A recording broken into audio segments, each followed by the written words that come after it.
the podcast where the real world meets the digital world as we explore the intersection of spatial computing and AI. Let's welcome our host, Andrew Ballard. Over to you, AB.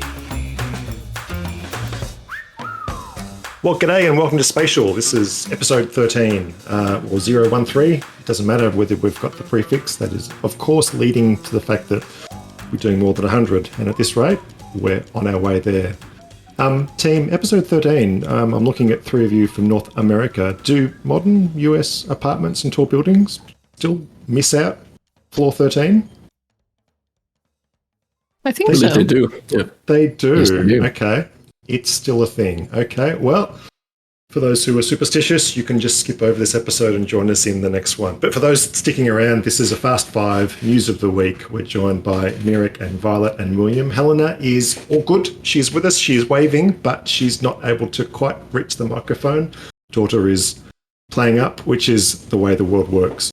Mirek, we're going to go to you first because, oh my God, you got your homework in early. You are mad keen, so let her rip. What's your news of the week? A little bit of homework. A few things found interesting this week, and one of them is a recent demo from this company called Figure AI, and they're presenting a humanoid robot, which is their piece of hardware, Figure 1, which is, again, like we've seen in the recent weeks over and over, performs tasks, puts your dishes away, but also leads conversation or holds conversation with a person and explains its reasoning. And the way it's going about it is little weird because there's these subtleties in the way it speaks. It takes a pause and makes this almost like it's thinking, which make it really, really strange experience. And I'm only pointing this out because we've seen demos like this over the past weeks, and it's just taking over, and there's no stopping to it. We're gonna see more and more of intelligent machines combining, multiple neural networks and levels of reasoning and understanding of their surroundings and putting it together into these pet packages. And I think it's fascinating. What's the likelihood that this is, going to go into mass production? I mean, obviously this is, sitting behind a simulated kitchen desk doing its thing. Is this early prototype? Is this potentially, copy, paste, and a production line of robots making other robots? Do you think this is the kind of mode we might be seeing in the near future? I would say this is definitely a prototype, and the economy of a machine like this is a completely different story. And also, this is most likely still a very curated demo, so they know what they're doing with the machine. It's been probably trained on, few tasks, but there's this interesting subtlety to it when you see. We'll put the link to the description of this, but when you see the robot handing an apple to the person who just asked for something to eat, so there's a little bit of reasoning, but the way the machine does it takes the apple with one hand, puts it in the other hand, and then hands it to a person. So there's like little subtleties like that. It doesn't seem entirely mechanical. I think it's far from production. And to justify, buying something like this to, hand you things at home or do your dishes, that's just like the economy of it doesn't really work yet. One thing I thought was super interesting, just watching that demo you shared, is that like you were saying, the conversation itself feels really natural, the pauses. So perhaps some of the technology that they're using for spatial or for the reasoning helps the conversation itself feel more natural. I think this is just the way they chose to synthesize the voice. Obviously, it has nothing to do with the other layers of what's going on, but just this little subtle thing, like when the robot pauses and makes this sound. First person commenting under the video says exactly the same thing. That moment is like, oh, this is so weird. Yeah, it's one of those things that really makes it, doesn't it? And it's a neat trick to fill in the pause. I'm reminded of the trivia fact that I think people in the 1920s were complaining that their elevators were going incredibly slow. So to solve the problem 100% completely, dead, they didn't make the elevators faster. They put a mirror in the elevator, and the complaints dropped to zero because people had something to do. This almost feels like the audible version of that, of, by having hang on, wait there, kind of filler, which we all do, and my goodness, our transcripts show that. It's okay, don't panic.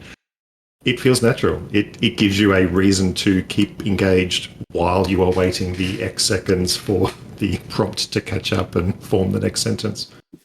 That must be intentional. Do we think that is purposefully put in there as when waiting, use one of X fillers, or is this going to be a naturalistic kind of conversation gap filler from here on in? Actually, when you watch the demo, there's the prompt and a little bit of communication downtime, say a few seconds. So the robot's thinking, or it's thinking in the cloud, and then it starts performing the action while talking. So you might think that probably it's, synthesizing what it's about to say locally, after it received, the sort of higher level commands. So I believe this way of synthesizing the speech is intentional. It gives it this little human touch.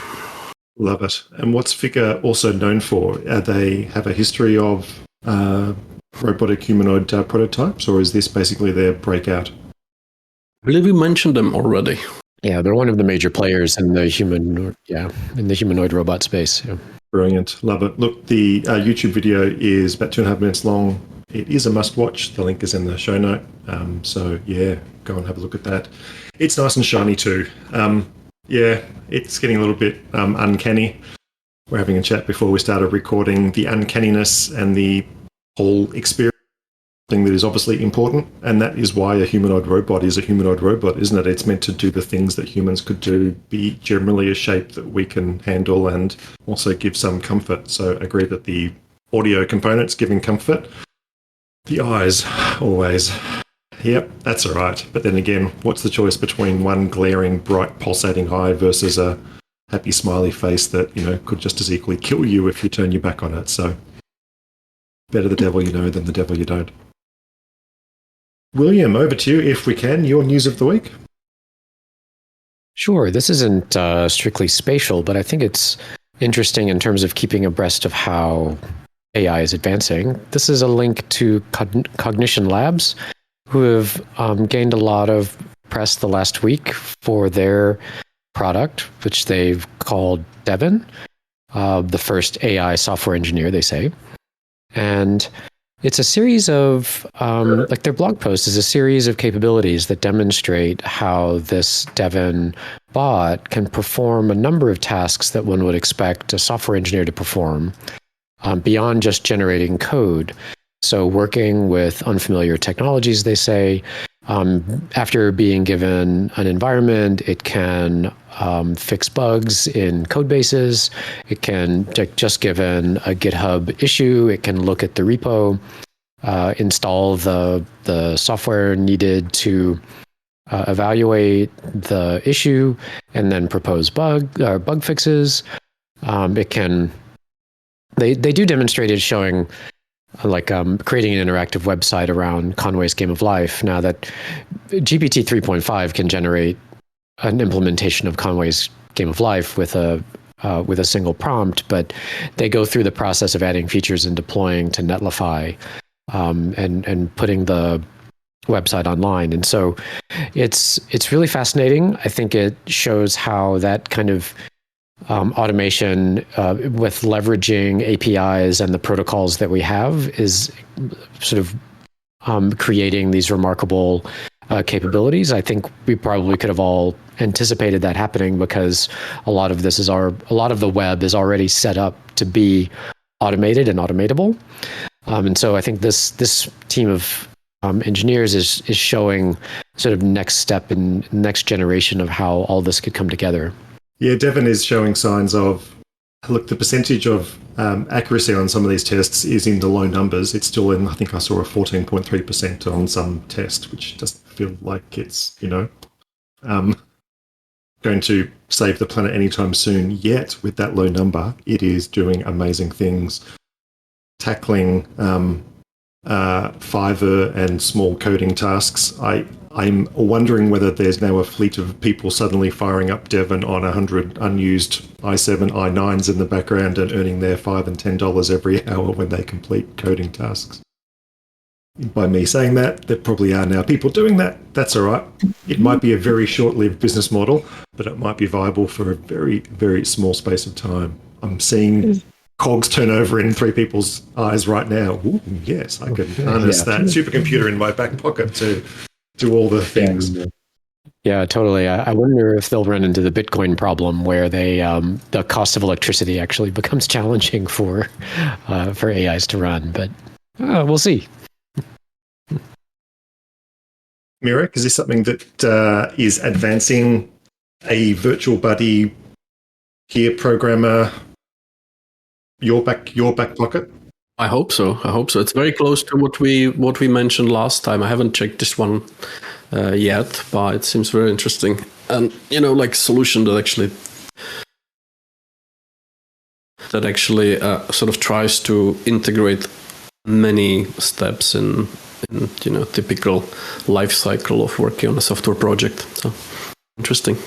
Yeah, by all means, Microsoft's Copilot is being put down bottom of piles, and that was that big thing middle of last year, this time last year, as the code completion, code block completion, and I think this time last year, give it a problem, integrate X to Y, and bang, multiple pages of code to do it.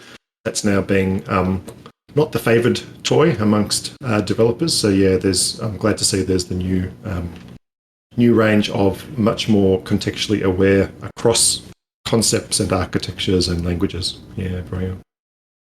So I'm seeing a wait list for Devin, William.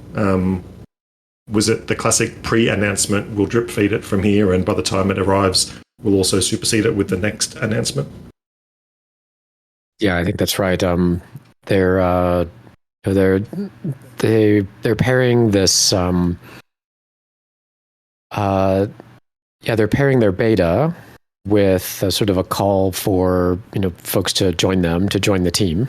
So I think we're going to see more and more of these demos in the coming weeks. But they have a good Series A of funding, around $21 million, they said, and so I think we're bound to see great things over the next few months. So. Yeah, this is not a time where you hide your press release only till after it's been proven beyond belief. You do generally want to go early with these topics because the next one will be early as well.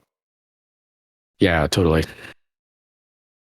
Violet, over to you for news of the week. I've already seen a preview of this. Really interested. Go for it. Yes, my news of the week, it's perhaps been around a while, but it's news to me. What I have today is called Origin. It is a handheld CNC machine by Shaper Tools. So for folks that make furniture or like to craft things in wood or build and assemble things that are, for construction projects, they'll know what this is. If you don't, a CNC machine essentially carves out detailed shapes that you might have on a computer program, like on a CAD program, and you can carve things into wood or foam. But they're expensive, they're huge. You actually can only carve so big of a shape that you have a room for. You essentially have to have what is called a bed. So if you wanted to, let's say I want to carve a giant logo on a floor or something, or on a piece of wood that's 30 feet, I would need a 30-foot bed size. So what they've created is this handheld CNC machine. It's much more like a router. So a router is like this handheld machine, almost like you would use like a sander. It's about that size, a little bit larger. And you can just push it around the same way you would a router, freehand. But as you're freehanding a shape, your hand is moving wiggly wobbly across maybe like a 30-foot surface. Instead of having a wiggly wobbly, terrible free form shape, you would actually have this precision shape, just like you would if it was a CNC router on a giant bed. So it has an inch play or round or a half inch play. So if you get close, your skills are vaguely good. The screen gives you a guide where you need to be, but the router itself does the micro adjustment. So perfection. Absolutely. Yeah. So it's that's what's so interesting about it is that just because they have this really high precision computer vision system that's understanding what you just cut and where it's going, you no longer have to have this bed. And so I think it's really interesting, to think about what little things like this might be changed or automated in the world of fabrication and making. And, strangely enough, when I spent a summer working in a fabrication shop, and most of what I ended up doing was just sanding, like really dumb tasks. And because we had a CNC machine, like a CNC router, we spent a lot more time just assembling. So like all the craft of the woodworker, that job was kind of gone because the machines were doing the hard work. And then we would just humans would do all the dumb labor. So of just gluing things together. So yeah, it's kind of interesting to think about how things like this might, just change work. Yeah, and opening up new ways of working that, you're right, everything to date either was hand tools like this or larger and larger beds with CNC and, I'm almost thinking right up to the realm of there are concrete pouring machines that can build houses in one day, but the concrete pouring machine, of course, is as big as a house. So, say concrete pouring is going to happen here, but this is a way to bring some local skill and touch points back into the way of workings. So it's going full circle. It still requires, I'll say some skill, but the ability to get reasonably close, it does the rest. Awesome. I have an interesting connection with concrete because Icon 3D, the 3D printing company, they print out of concrete, real living structures, have a contract with NASA to 3D print on the moon. So they just announced new version of their printer, which is a truck with a crane that pours, guides the printing concrete mix, something like that. But to overcome the vibrations, and you essentially you have very long arm that's heavy and guides all the concrete that's being poured from the truck. So in order to achieve more precise printing without having solid crane that they lower this from, they actually have a head on this crane that is self-stabilizing, exactly like this shaper tool. Nice. Different use case, a few years later. I love shaper. I wish I could justify buying one because that's amazing. Same kind of principle. Yeah, same kind of principle. But I want one. Yeah, definitely. Okay, we better add a new to our what is spatial AI 3D graph thing and start to have a little category here for construction craft. By means, if this brings us back to precision at scale or with less skill, then that's a perfect vehicle for spatial plus AI. It probably is relatively simple in 2 dimensions. You're just trying to, but all together as a system, brilliant, love it. Okay, so we're ordering 4 or we're ordering 3. Violet and William, do you guys share or do you guys need one each? I think we'll share for now. Oh, okay, good. It depends on how successful Spatial Pixel becomes. Hey, nice. Let's sort that out before we just... Okay, for my Fast 5, my news of the week, I'm returning to my Apple fanboy roots. But no, there's a patent out. And yes, as I think I've got in the show notes, patents aren't worth the paper that they're not written on anymore. Apologies for the double or triple negative. But this does open some new possibilities. Apple is considering in a patent putting up to 7 cameras on a laptop form factor. So the one in the top middle screen, but also top left and top right. And then triply, 4 on the 4 corners of the bit resting on your desk. So up to 7 cameras. The uses kind of flow out from that. And I'm almost thinking this is not overly hard, me doing a nice big hand wave here. Cost-wise, they're not going to be mega ultra cameras. They can be, in fact, last year's or what's left in the bucket of the previous lower res cameras versus the FaceTime middle screen one facing you. But yes, to rectify and figure out what's happening in 3D space takes software, but Apple's got chops for that. What could that be used for? Well, the easiest thing is to do photogrammetry of small objects. That's a tick box. That's fine. You know, if you want to put your vase or Lego bulldozer into 3D like everyone else does, then you've got a way to do that quickly. So that's neat. The most exciting one is also mentioned there of using the Vision OS-like gestures on a non-immersive platform. And to Violet probably furiously nodding, I think that will bring a little bit of collaboration into those who have forked out the money for the Vision Pro. And if there's a Vision Air in the future, then this will be another way for non-headset wearing people to play and interact with those types of ways. So hand tracking, finger tracking, the ubiquitous Vision OS finger clicking almost anywhere on your person is much better than, I'll say it, like some of the other headsets where you have a natural space in front of you where the cameras are pointed to. It'd be great to just, click anywhere. That'd be nice. But in the comments here on Jeremy Dalton's LinkedIn post, which was where it was, and there's no direct link to a patent, although it probably won't say much more than this photo does.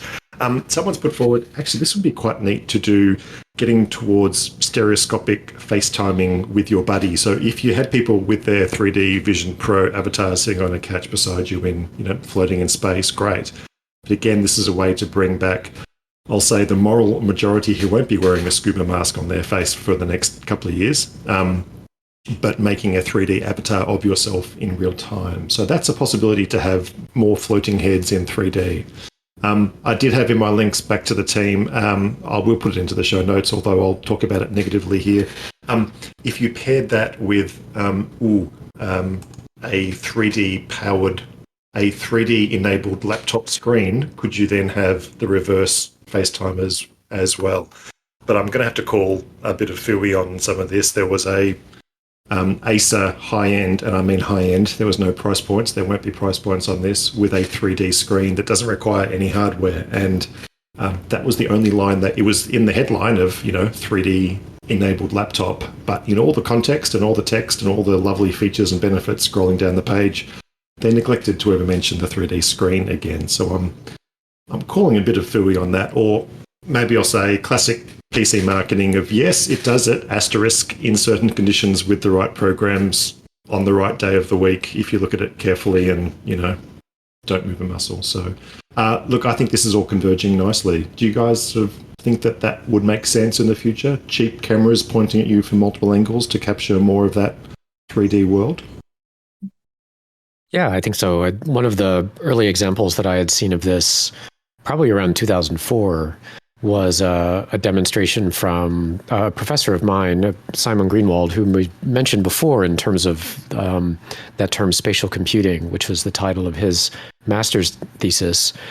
A demo that he showed us was a refrigerator, a small cubicle refrigerator that he had purchased, and he had placed 4 cameras in it and some lights, and was able to effectively 3D scan mostly convex shapes. And so it had a spinning table in it, and you could use the pixelation from the cameras to slice away the negative space around an object. And as the object rotated, you could get effectively a voxel representation of a 3D object. And the more and more you did that, the more and more precise you could get. Webcams at the time in 2004 weren't like super high res, but now with cameras that are 4K cameras, if you had 7 of them, and with sit on a laptop with the processing power of the neural engine that the Macs come with, at least, or the next generation one, like that could be quite powerful. That could be really cool.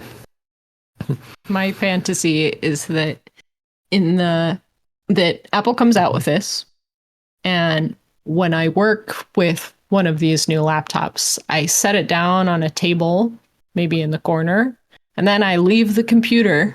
Nice. I go sit in my armchair, and I speak and gesture, and because the tracking is better. Maybe it still has to be somewhat close because the whole point is that they're like tracking your hands over your computer. But I want to leave the laptop, and hopefully the tracking is good enough that then I can do some of the interactions I want to do on a computer, but I don't have to actually be like right at it or something. Nice. This is the laptop equivalent of a stand-up desk.